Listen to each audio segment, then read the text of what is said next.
여러분 안녕하세요. 김기웅 토마입니다. 향심기도, 관상기도를 통해 하나님께 더 나아가고자 하는 하나님과 일치되는 하나님의 사랑으로 살아가고자 하는 분들에게 자그마한 도움이라도 되어드리기 위해서 이 강의 준비했습니다. 여러분 반갑습니다.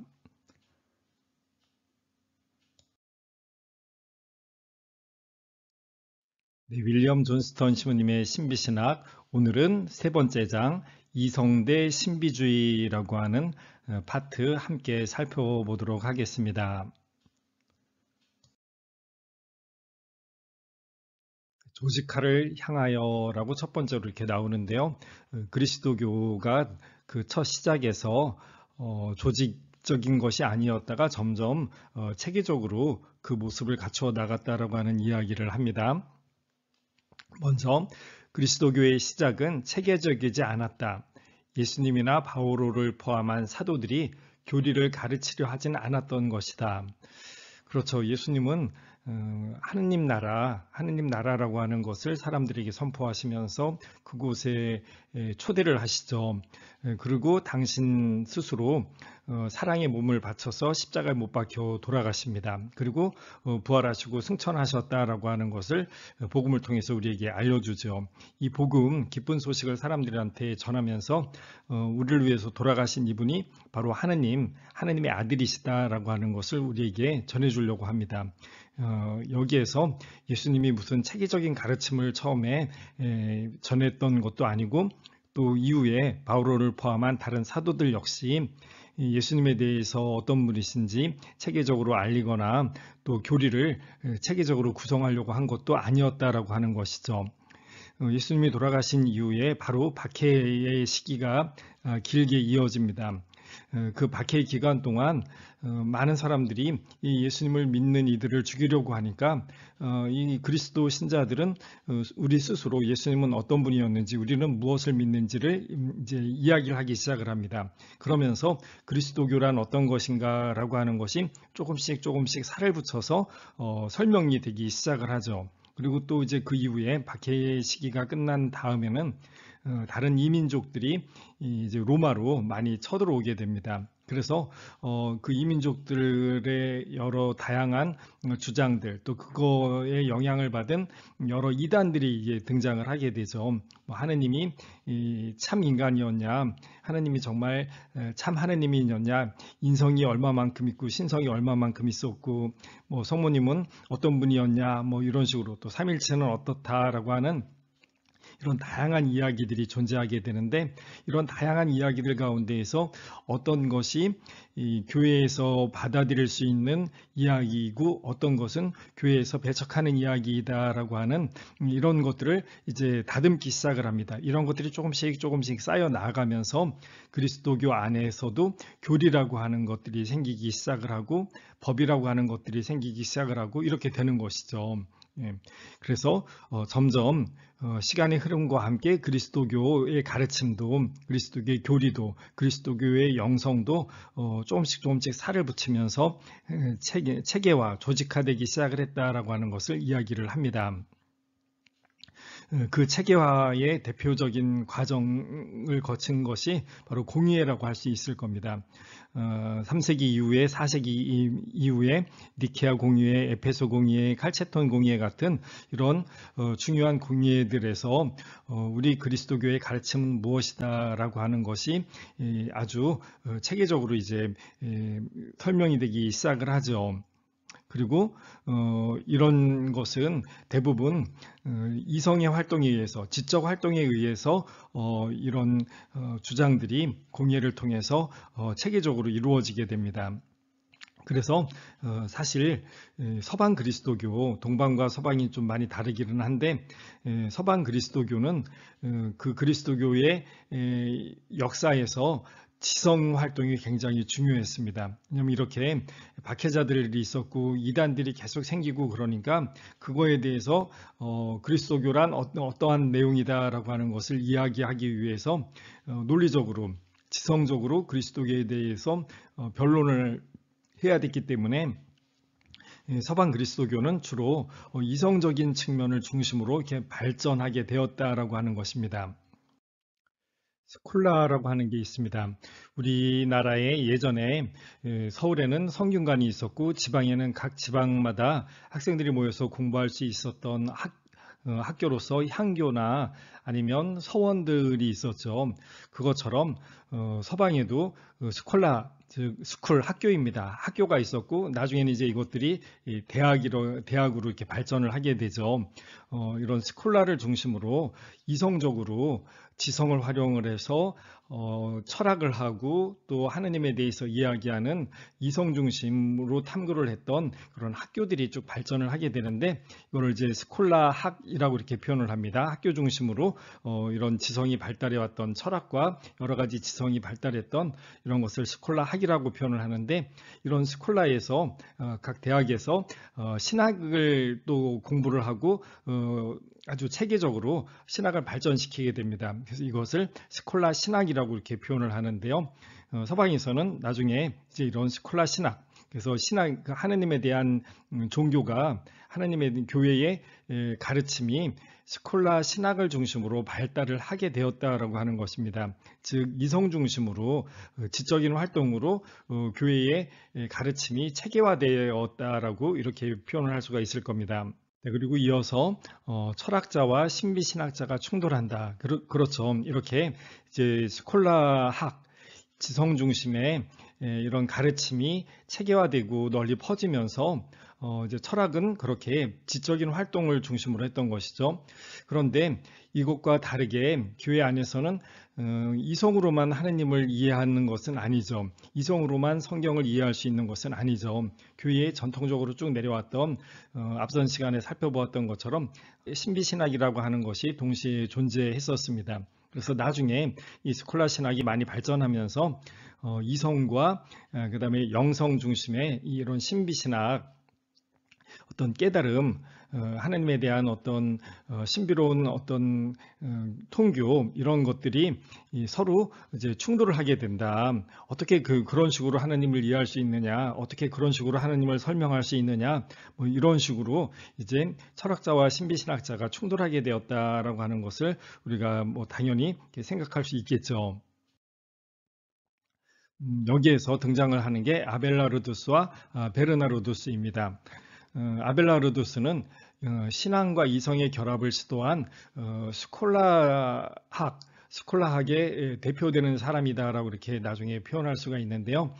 이렇게 신앙을 이성으로 우리가 알아들을 수 있는, 학문적으로 이해할 수 있고 머리로 받아들일 수 있는 그런 차원에서 신앙을 설명하려고 아주 노력을 했던 사람, 그 대표적인 사람으로 아벨라르두스라고 하는 사람을 뽑을 수가 있고, 그리고 같은 시기에 살았던 베르나르두스는 신학은 이성으로 하는 것이 아니라 기도요 묵상이다.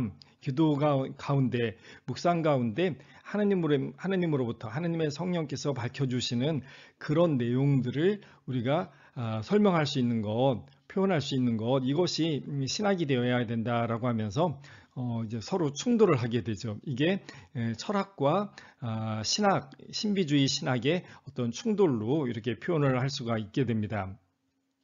여기서 베르나르두스는 이런 식으로 표현합니다. 하느님은 모든 개념과 논리를 넘어선 신비이다. 그러므로 하느님께 가기 위해서는 모든 이론적 사고를 떠나 말없는 침묵으로 들어가야 한다. 이런 식으로 이제 신비주의적인 이성이 아닌 침묵으로 하느님을 이해할 수 있다. 침묵으로 하나님과 결합할 수 있다라고 하는 이런 설명들을 이제 이 베르나르두스가 집대성을 하게 되죠. 여기에서 베르나르두스는 이렇게 표현합니다. 기도의 목적은 사랑하는 자와 사랑받는 자의 의지가 하나가 되려고 하는 것이다. 그래서 기도 가운데 우리는 하느님 사랑을 우리 마음 안에 전해받을 수 있게 된다. 사랑으로 하느님과 하나가 될 수 있다라고 하는 이런 이야기를 하게 되는데, 이거 어떻게 그런 것이 가능하냐 한번 알아듣게 설명을 해봐라라고 하는 것이 이제 스콜라 신학이죠. 그쪽에서는 그거는 말이 안 된다.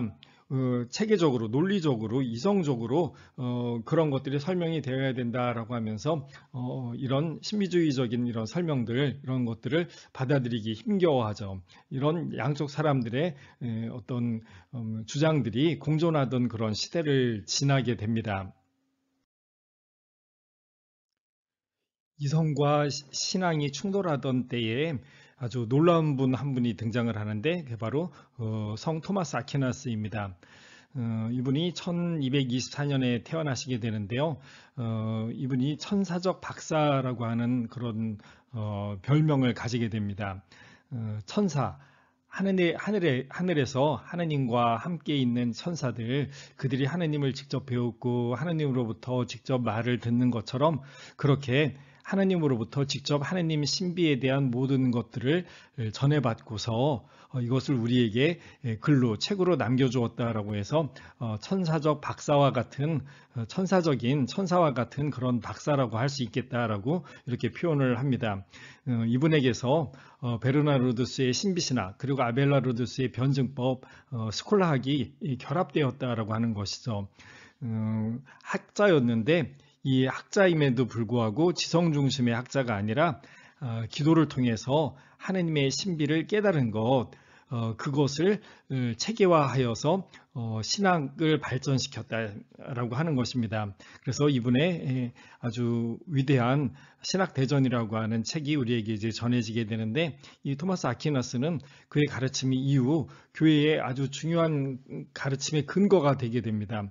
이분의 가르침이 곧 교회의 가르침, 하느님의 가르침과 같다라고 이렇게 표현할 정도로 그렇게 이후에 가톨릭 교회에서 아주 중요한 위치를 차지하는 분이 되죠.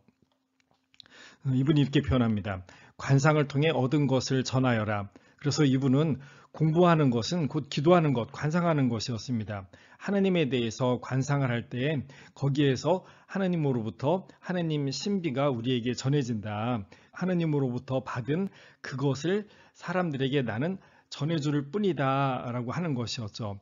그래서 기도는 곧 하나님에 대한 공부가 된다. 하나님을 공부하려면 관상해라. 그러면 하나님이 우리에게 당신 자신을 계시해 주실 것이다 라고 하는 것이죠. 그래서 이분은 당신이 관상했던 그것들을 아주 방대한 저서로 우리에게 남겨주십니다. 토마스 아퀴나스 성인은 이렇게 말씀하십니다. 우리는 하나님과 함께 있으며 동시에 하나님과 함께 있을 수 없다. 그렇죠. 하나님께서 우리와 함께 계시다라고 성경에서 끊임없이 말씀해 주시는데, 그런데 하나님의 존재 방식과 우리의 존재 방식은 다르죠. 우리는 존재자라고 하는 어떤 시공간을 차지하고 있는 시공간의 어떤 한 점을 차지하고 있는 그런 방식으로 존재하지만, 하나님은 인간과 같은 방식으로 인간이 느끼고 깨달을 수 있는, 인간이 느끼고 알아차릴 수 있는 그런 방식으로 존재하는 것이 아니죠. 그러니 하나님께서 우리와 함께 있지만 동시에 우리는 하나님과 함께 있을 수 없다라고 하는 이런 표현이 나올 수 있는 것이죠. 하나님의 경우 본질과 존재는 서로 같다. 그래서 하나님이 어떤 분이냐라고 하는 것이 그분의 존재 방식입니다. 그런데 우리는 인간이란 어떻다라고 하는 것과 나와 나의 존재라고 하는 것이 서로 같지가 않습니다. 하나님과 우리의 다른 차원을 여기서 깨달을 수가 있죠. 하나님은 그 단어가 가진 총체적인 의미로 보면 바로 존재 자체이기 때문이다. 하나님은 유일한 존재이며 다른 모든 존재는 하나님의 존재에 참여한다고 말할 수 있다. 이렇게 표현을 합니다.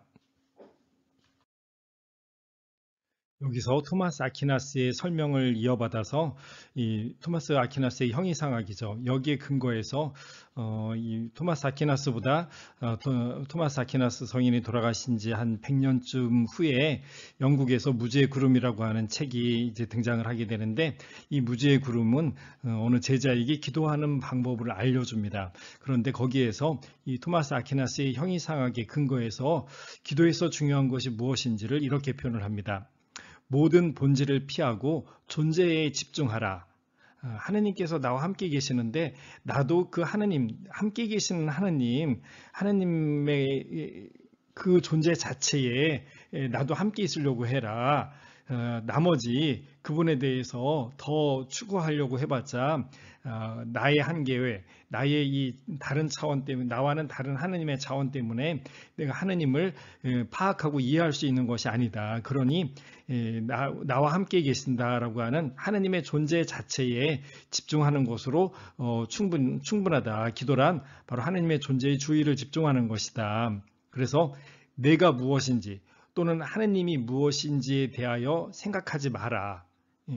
어떤 이성적인 차원에서 하느님을 이해하려고 해서 이해되는 것이 아니다라고 하는 것이죠. 다만 너의 존재와 하느님의 존재에 대해서만 집중하라. 마음이 텅 비고 본질에 대한 의식이 전혀 없을 때 의지의 순수한 지향이라고 일컫는 사랑의 움직임이 일어난다. 그래서 하느님의 존재에 그것을 우리 차원에서의 존재와 다르기 때문에 그것을 온전히 이해하기도 어렵지만 하지만 우리가 알려고 하는 것, 우리가 이 기도에서 추구하려고 하는 것, 그것은 다른 어떤 것이 아니라 바로 나와 함께 계신 하느님, 그 하느님과 함께 있으려고 하는 나의 이 지향 이외에 다른 것은 없다. 그 하느님을 추구하는 것은 우리들 안에서의 사랑의 움직임이다라고 하는 것을 이야기를 합니다. 하느님은 존재자가 아니라 존재하는 어떤 것이 아니라 어떤 것으로서 존재하는 분이 아니기 때문에 존재 자체라고 이제 표현할 수밖에 없는 것이죠. 그러니 우리가 하느님과 함께 있으려고 하는 이 기도 시간, 이 기도는 우리에게 하느님의 현존, 하느님의 존재에 함께 하려고 하는 것, 그 하느님이 나와 함께 계시다라고 하는 여기에만 집중하는 것, 이거 이외에 다른 것이란 있을 수 없다라고 하는 것이죠. 이런 식으로 이제 신비주의가 이렇게 발달해 나아가게 됩니다. 토마스 아퀴나스 성인의 형이상학에 근거해서 이런 식으로 이제 쭉 전해지게 되는 것이죠. 토마스 아퀴나스는 여기서 두 가지 종류의 지식을 이야기를 합니다. 학적 연구나 논리적 사고에 의한 지식이 존재하는가 하면 또 다른 한편으로 공동 본성에서 나오는 지식이라고 하는 것이 있다라고 해서 이 두 가지를 구분을 합니다.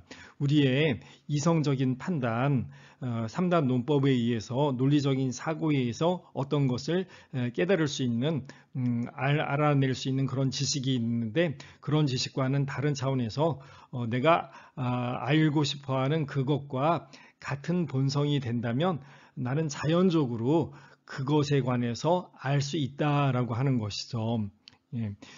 이것을 공동 본성에서 나오는 지식이라고 이렇게 표현을 합니다. 공동 본성에서 나오는 지식. 사람은 자기 자신 안에서 체현되는 대상과 공통의 본성을 지닌다.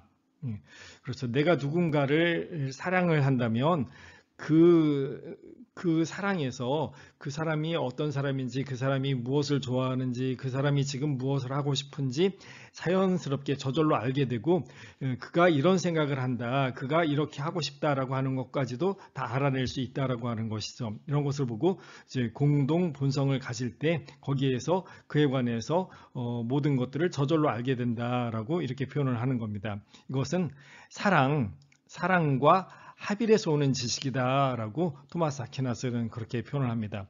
그렇죠. 내가 그것을 사랑할 때, 뭐 인간이 아니어도 내가 어떤 나무를 사랑한다, 꽃을 사랑한다라고 한다면 그것에 대해서 자세히 보게 되고, 그래서 그가 어떤 방식으로 어떻게 자라는지를 알고 그에게 필요한 것이 무엇인지를 자연스럽게 깨닫게 되는 이런 사랑과 합일에서 오는 지식이라고 하는 것이 있다라고 이렇게 표현을 할 수가 있겠죠. 자, 그래서 이 토마스 아퀴나스 성인이 여기에서 사랑으로 얻는 지식이라고 하는 것을 이야기를 하게 됩니다. 사랑으로 얻는 지식. 성령을 통해 하느님의 사랑이 우리 마음에 들어온다. 그렇죠. 우리가 이제 기도를 하면 기도 중에 이 성령을 통해서 하느님의 사랑이 우리 안에 주어지는 것이죠. 우리는 그래서 기도 때 하느님의 사랑을 애타게 기다립니다. 주님과 결합하는 이는 그분과 한 영이 됩니다. 라는 고린도 1서에서 바오로 사도의 말씀에 따라서 하느님의 사랑은 하느님과 우리를 결합시킨다. 그렇죠. 우리가 기도하려고 하나님 앞에 나서게 된다면 하느님께서 우리를 사랑해 주시고 하느님께서 당신 성령을 통해 우리 안에 당신 사랑을 전해 주신다. 그래서 우리는 이제 하느님과 사랑으로, 하느님 사랑으로 우리는 하느님과 하나가 될 수 있다라고 하는 것이죠. 요한 1서에서 이렇게 표현을 합니다. 사랑하는 이는 하느님을 압니다. 하느님은 사랑이시기 때문입니다. 즉 그래서 신학하는 사람이 하느님을 아는 것이 아니라 사랑하는 사람이 하느님을 압니다. 제가 신학생 때 들었던 이야기가 하나가 생각이 납니다. 어느 철학 시간이었는데 그때 신부님께서 이런 이야기를 해주셨습니다. 철학자가 탐구를 통해서 하느님에 대해서 이해할 수 있는 그런 것이 가능하겠지만 어쩌면 시골에서 사는 가난한 농부, 또 학교도 다닌 적이 없는 글도 모르는 농부, 하지만 매일 성당에 나가서 공소에 나아가서 아침 저녁 기도를 하면서 하느님을 사랑하면서 살아가는 사람, 그 사람은 오히려 더 큰 신앙을 가지고 살아갈 수 있다. 하느님에 대한 신앙이 더 깊을 수 있다라고 그렇게 표현을 하셨었습니다. 예, 마찬가지로 그래서 토마스 아퀴나스 성인은 이렇게 표현을 했던 것이죠. 신학하는 사람이 하느님을 아는 것이 아니라 사랑하는 사람이 하느님을 안다. 그때 하느님의 사랑이 우리 마음속에 퍼부어진다. 우리는 이제 이때 하느님과 합쳐지고 하느님과 한 몸이 된다. 이 사랑을 통해 최고 지혜가 우리에게 온다. 그렇죠. 하느님께서 주시는 사랑, 하느님 당신 자신이 우리들에게 전해지기 때문에 이제 이 하느님의 사랑을 통해서 하느님 자신, 최고 지혜가 우리에게 온다라고 이렇게 표현을 할 수가 있었던 것이겠죠. 이 세상에서 우리는 그분이 어떤 분이신지 알 수 없다. 그러므로 우리는 미지의 존재이신 그분과 결합되어 있다. 우리가 하나라는 걸 그토록 모르는가? 그분이 어떤 분인지 알 수가 없는데 그런데 그분에 의해서 우리는 그분을 알 수도 있고 또 그분에 의해서 우리는 당신의 사랑이 우리에게 전해져서 우리와 그분이 사랑으로 하나가 될 수도 있다. 이거를 모르겠느냐? 모르죠. 그런데 저절로 알 수도 있다라고 하는 것이죠. 그분에 의해서 이것을 알 수 있게 되는 이것이 필요하다라고 하는 것을 토마스 아퀴나스 성인은 이렇게 표현을 했던 겁니다. 그래서 이것을 무지를 통한 암이라고 이렇게 표현을 합니다. 이걸 다른 표현으로 어두운 밤 또는 무지의 구름이라고 이렇게 표현을 할 수도 있겠죠. 어두운 밤이나 무지의 구름. 우리는 하나님에 대해서 알 수 없지만 하지만 하나님께서 우리의 이 무지를 통해서 우리 인간의 방식을 뛰어넘는 어떤 성령을 통해서 당신에 대해서 우리에게 알려주신다. 당신 사랑을 우리 안에 넣어주신다라고 하는 것이죠. 그래서 또 다시 이렇게 이야기를 합니다. 사랑이 무화경을 만들어낸다. 하느님밖에 있는 것은 아무것도 없게 되죠. 사랑할 때 사랑하는 대상만 나에게 존재하지 나라고 하는 것은 존재하지 않게 됩니다. 그래서 사랑이 무화경을 만들어낸다. 감각과 이성을 넘어선 것들을 이해하기 위해서 우리는 더 높은 지식으로 들어올려져야 한다. 우리의 지성으로 알 수 없는 그것을 완전히 뛰어넘는 초월적인 존재이신 하느님, 그렇다면 우리의 지성으로 그분에게 다가갈 수 없다. 더 높은 지식, 하느님의 지식으로 그분을 알려고 해야 된다. 하느님이 우리에게 넣어주시는 지식 이외에 하느님을 알 수 있는 다른 방법은 없다라고 하는 것이죠. 그래서 이 토마스 아퀴나스는 신학자로서 이 철학적인 어떤 이성 중심의 그것으로 신학을 했던 것이 아니라 이 관상을 통해서 하느님에 대한 깨달음, 하느님이 자기에게 넣어주신 그것을 통해서 하느님을 이해할 수가 있었다라고 하는 신비주의자로서 신학을 했다라고 하는 아주 독특한, 아주 뛰어난 어떤 그런 자리를 차지하고 있는 분이다라고 이렇게 표현할 수 있겠죠. 여기서 그리스도와의 공동 본성도 이야기를 할 수가 있습니다. 토마스 아퀴나스 성인의 이어지는 표현입니다.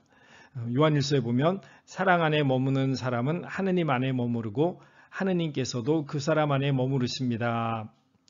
여기에서 이렇게 이제 이야기를 하죠. 모든 사랑은 사랑하는 사람을 그 연인 안에 있게 만들고 그 역도 또한 마찬가지이다. 그렇죠. 내가 누군가를 사랑하면 그 사람은 내 안에 있고 나는 그 사람 안에 있죠. 그래서 예전에 어떤 드라마에서 표현한 것처럼 내 안에 너 있다라고 하는 것, 이것이 바로 사랑이죠. 예, 그 사람이 언제나 내 안에 있습니다. 그 사람이 나를 사랑한다면 나는 그 사람 안에 가 있게 되는 것이죠. 그 사람이 나를 자기 안에 놓고 살아가는 것이죠. 안전하 선하 당신 생각이라고 하는 것을 통해서 사랑하는 사람은 늘 내 안에 나와 함께 있게 되는 것이죠. 그래서 사랑하는 사람은 그 연인 안에 있고 그의 마음에 감동을 주어 그에게 위안을 주는 대상이 된다. 내가 그 사람을 사랑하면 늘 그 사람을 생각하기 때문에 좋은 것도 그 사람에게 전해주고 싶고 만난 것도 그 사람에게 나누어주고 싶고 이 좋은 시간도 그 사람과 함께하고 싶고 그 사람이 무엇을 필요로 하는지 알고 있고 그래서 그 사람에게 무엇이 도움이 되는지도 알고 있어서 그렇게 해주려고 하죠. 예. 이게 바로 그런 이야기들입니다. 한편 그 연인도 사랑하는 사람에게 스며들어 그 사랑하는 사람 안에 있게 된다. 내 안에 너 있고 너는 내 안에 있다라고 하는 것이죠. 이것을 그대로 갈라디아서에서 바울오 사도는 이렇게 표현을 합니다. 이제는 내가 사는 것이 아니라 그리스도께서 내 안에 사시는 것입니다. 바로 이 말씀을 우리의 사랑의 차원에서도 이 말씀이 사실이다라고 하는 것을 이해할 수 있다. 그렇다면 우리가 하느님을 사랑하고 하느님께서도 우리를 사랑하시니 우리가 하느님을 사랑할 때 하느님이 내 안에 있고 나도 하느님 안에 있다라고 하는 것, 이것은 얼마든지 가능하지 않겠느냐라고 하는 것이죠. 이제 존 스턴 시우님은 이 차원에서 이제 이렇게 표현을 합니다. 사랑과 공동 본성을 통해 얻을 수 있는 예수님께 대한 이 지식을 이해해야만 우리는 많은 신비가들이 생각하거나 논리적으로 따지지 않고 십자가 아래 무릎을 꿇고 무지의 구름이라는 상상하기 힘든 침묵 속에서 항상 머물러 있었는지 이것을 이해할 수 있다. 그렇죠. 관상기도는 하느님을 이해하려고, 하느님에 대해서 깨달으려고, 아니면 다른 그 무엇인가 그것을 얻으려고 하는 시간이 아니라 그분께서 주시는 그분 당신 자신의 사랑, 이것을 바라고 이 하느님의 사랑으로 하나가 되기를 바라는 것이기 때문에 우리 인간의 측면에서는 할 수 있는 것이 아무것도 없다. 그래서 나를 하느님 손에 온전히 내어놓는 것 이외에 기도란 다른 것이 될 수 없다라고 하는 것이죠. 이런 차원으로 침묵 속에서 하느님 현존 안에 그저 머물러 있기만 하는 기도, 관상 기도를 하는 사람들, 그들의 모습, 그들의 태도, 이것들을 우리가 이제 이해할 수 있고 우리도 그런 차원에서 관상 기도를 해 나갈 수 있다라고 하는 것이죠. 존 스턴 시우님이 이렇게 이야기를 했던 겁니다. 그래서 무지의 구름에서는 이렇게 말한다. 예수님 발치에 사랑스럽게 앉아있는 마리아의 응시가 그분의 인간성을 넘어 그분의 신성에까지 파고들었다. 그녀는 그분의 인성이라는 어두운 말씀에 둘러싸여 있는 그분의 신성이라는 최고 지혜를 주시했다. 마찬가지로 우리도 그저 하느님 현존에 머물러 있으면서 하느님만을 바라면서 하느님만을 바라보는 그런 관상기도를 할 때 우리 인간의 차원에서 이해할 수 있는 수준, 그것들을 뛰어넘는 하느님에 대한 온전한 이해, 하느님의 사랑이 우리에게 주어질 수 있다라고 하는 것이죠.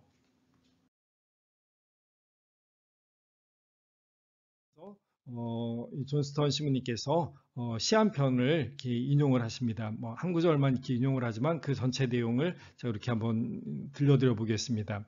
누가 지었는지 정확하지 않다고 합니다. 또 연대도 정확하지 않지만 한 1000년에서 1200~1300년 경에 만들어진 시라고 이렇게 할 수 있는데요. 예수 둘치스 메모리아라고 감미롭다.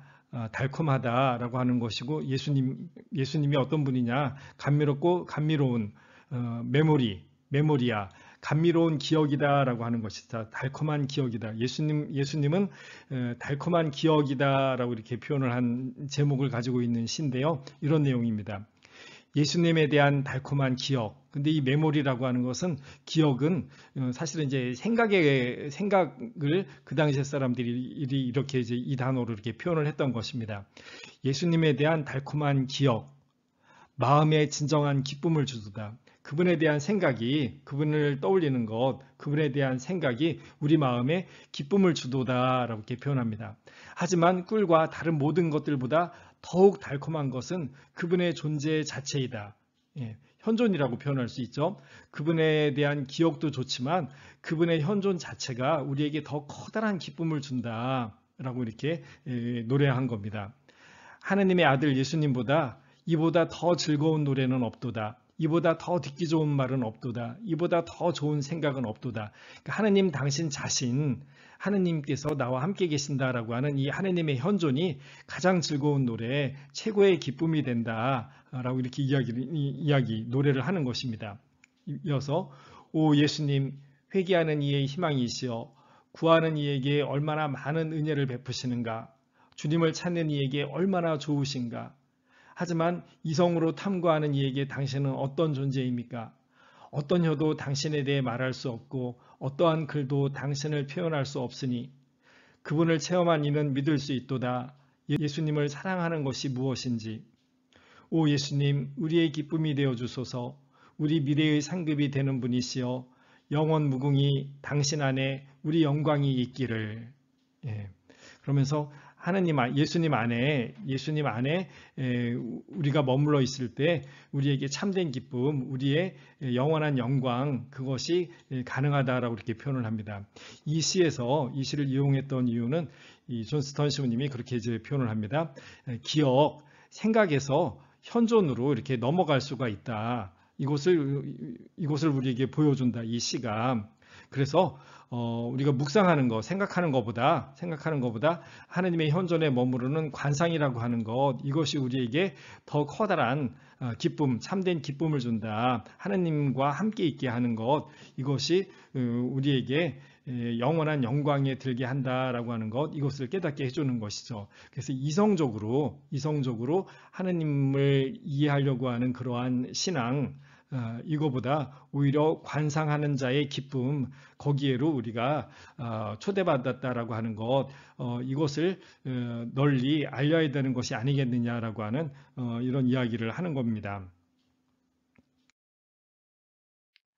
그러면서 다시 한번 토마스 아퀴나스 성인의 표현, 우리가 하나라는 걸 그토록 모르는가, 여기에로 우리가 초대받았다라고 하는 것을 다시 이야기를 합니다.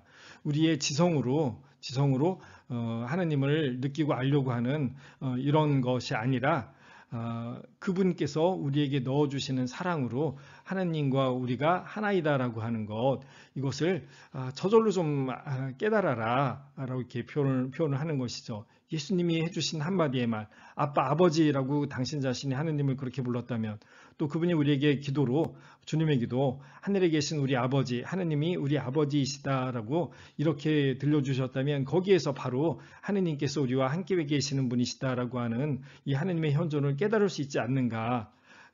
내가 그분의 자녀이고 그분은 나의 아버지이니 그분이 나를 무한히 사랑하시고 그래서 하나님과 우리는 하나이다라고 하는 것, 이것을 저절로 깨달을 수 있지 않겠느냐라고 이렇게 표현을 하는 것이죠. 그러니 아버지 앞에 아버지의 사랑에 우리 자신을 내어놓을 수 있다라고 하는 이야기를 하고 싶었던 것이겠죠. 하지만 이후에 그리스도교에서 신비신학은 점점 이제 쇠퇴해 나갑니다. 이렇게 내가 사랑하는 이와 같은 사랑을 가지고 있을 때 사랑하는 이에 대해서 저절로 모든 것을 알 수 있다. 그래서 이 공동 본성에서 오는 사랑이라고 하는 것이 있죠. 또 하느님의 사랑이, 하느님에 대한 사랑에서 하느님으로부터 우리가 얻을 수 있는 지식이 있죠. 또 성령의 선물로서 하나님께서 직접적으로 우리에게 주시는 그런 지혜라고 하는 것들이 있을 수 있겠죠. 이런 것들에 관해서 토마스 아퀴나스 성인이 우리에게 가르쳐 주셨는데, 즉 살아계신 하느님과 늘 일치된 마음으로, 하나된 마음으로 우리가 살아갈 수 있다. 여기에로 우리가 초대받아 있다라고 하는 것을 이 토마스 아퀴나스 성인은 우리에게 쭉 알려줍니다. 하지만 그의 제자들, 즉 스콜라 철학은 질문과 3단 논법과 세세한 구별로 여념이 없었다라고 이렇게 표현합니다. 이제 토마스 아퀴나스 성인이 13세기를 살았던 분인데 이후 이제 그 당시 이후 이제 서방 세계는 지성 중심으로 아주 극단적으로 이렇게 치닫게 되죠. 르네상스 시대가 바로 이제 펼쳐지면서 사람의 능력, 사람이 알 수 있는 것, 사람이 깨달아 나갈 수 있는 것, 인간 표현, 그리고 인간 중심, 하느님 중심이 아닌 인간 중심의 어떤 것들이 점점점 유럽 사회 전체를 휘감게 됩니다. 그러면서 이성이 폭발적으로 아주 발전하게 되죠. 철학과 과학이 아주 극도로 발전하게 되면서 동시에 당연히 예술도 인간에 의한 기술이라고 표현할 수 있는 이런 것도 당연히 발전해 나가게 됩니다. 그러면서 산업혁명을 맞이하게 되고 그래서 인간이 무엇이든지 해낼 수 있을 것 같은 그런 시대로 이렇게 넘어가게 되었던 것이죠. 그러니 이러한 시기를 거치면서 토마스 아퀴나스 성인 이후에 이 토마스 아퀴나스 성인의 가르침이 교회의 가르침의 핵심으로 수백 년을 이어나가지만 하지만 사회 전체 교회의 주류를 이루는 어떤 가르침의 내용들은 토마스 아퀴나스 성인과 같은 어떤 신비주의적인 그런 차원에서의 신학이 아니라 이성 중심의 신학으로 계속 발전해 나아갈 수밖에 없었다. 사회가 이성 중심의 사회였기 때문에 어쩔 수 없었다라고 하는 것이죠. 물론 그 안에 이제 15세기, 16세기에 스페인의 데드레스 성녀나 십자가의 성요한이 나타나면서 아주 신비주의적인 어떤 내용들을 꽃피우기도 하지만 전반적인 어떤 그리스도교 가톨릭은 그 신비주의를 중시하는 그런 것보다는 신비주의를 자꾸 이렇게 좀 축소시키는 그런 방향으로 오히려 이성 중심의 교회로 발전해 나아가게 되었다라고 하는 것이죠. 이렇게 이성과 신비주의가 어떤 싸움이라고 할 수 있는 그런 어떤 대결 양상을 가졌었는데 이게 토마스 아퀴나스 성인에서 둘이 하나로 잘 융합이 될 수 있는 것 같이 보였지만 이후에 점점 신비신학이 쇠퇴해 가게 되었다. 하나님에 대한 사랑을 직접 전해받는 그런 신비적인 기도, 향심기도 같은 어떤 관상기도 이런 것들이 교회의 주류로 그렇게 자리를 차지하지 못하게 되었다라고 하는 것을 이야기를 했던 겁니다. 네, 이렇게 오늘 신비신학에서 제3장 이성대 신비주의라고 하는 단원 함께 살펴보았습니다. 네, 오늘 신비신학 세 번째 강의 들어주셔서 감사하고요. 다음 강의에서도 여러분 다시 찾아뵙도록 하겠습니다. 여러분 감사합니다. 함께 꾸준히 기도하면서 하나님의 사랑 우리 안에 주어질 수 있기를 하나님의 사랑이 가득한 삶 살아갈 수 있기를 청하면서 기도에 전념하는 그런 신앙생활 함께 나가기를 바랍니다. 감사합니다.